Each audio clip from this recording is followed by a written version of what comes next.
What's the difference? Continuous and stop sounds. The goal of this video series is to help you understand the similarities and differences between some of the terms we use in the field of reading. I hope to not only share their definitions, but also show you how they apply to your teaching. In our last video, we talked about voiced and unvoiced sounds. Now, I would encourage you to go back and watch that one if you haven't already. In this video, we're exploring continuous and stop sounds. First, let's talk about the term continuous sounds. Now, as the name implies, these are sounds or phonemes that can be stretched out or elongated. Some examples of continuous sounds would include f, and s. Notice all of these sounds can be stretched out for as long as I have breath. More examples of continuous sounds would include the sounds represented by these letters. All of these phonemes can be stretched out or elongated.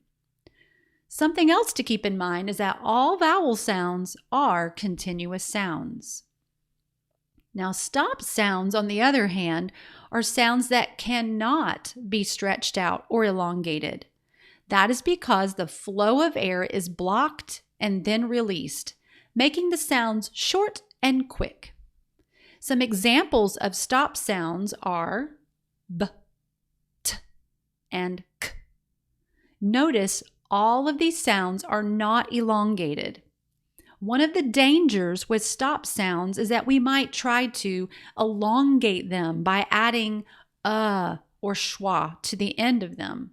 This leads us to distort the sounds, and they sound something more like b, t, and k, which we don't want.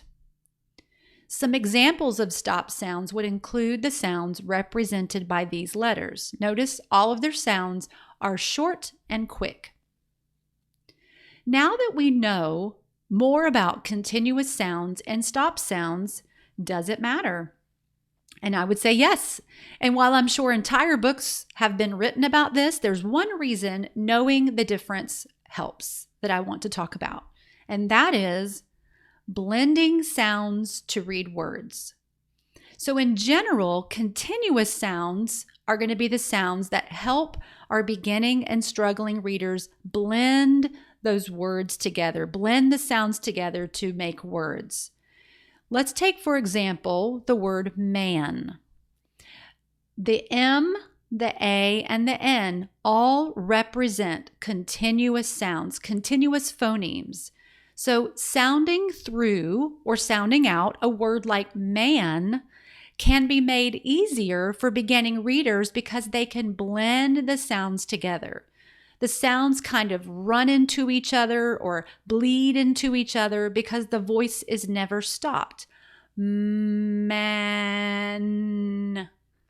So as long as I have breath, I can keep going. A word like mat is a little trickier because the t at the end is a stop, but it is made easier by the continuous sounds of the first two letters. Just remember, we don't want to distort the last sound by adding the schwa. Now, let's compare using continuous sounds when blending to using stops with the word bat. Now, bat starts with a stop sound. So instead of being able to run right into the ah, learners, or we, might be tempted to elongate that B, and then we distort it into B. Bat may sound more like B, at, or worse yet, B, at, leading students to think it's a completely different word. If you would like some more tips and tricks for helping kids sound out words, I would encourage you to visit this blog post. I will place the link in the description for you. Thanks for joining me at This Reading Mama, where you'll find hands-on learning for home or school.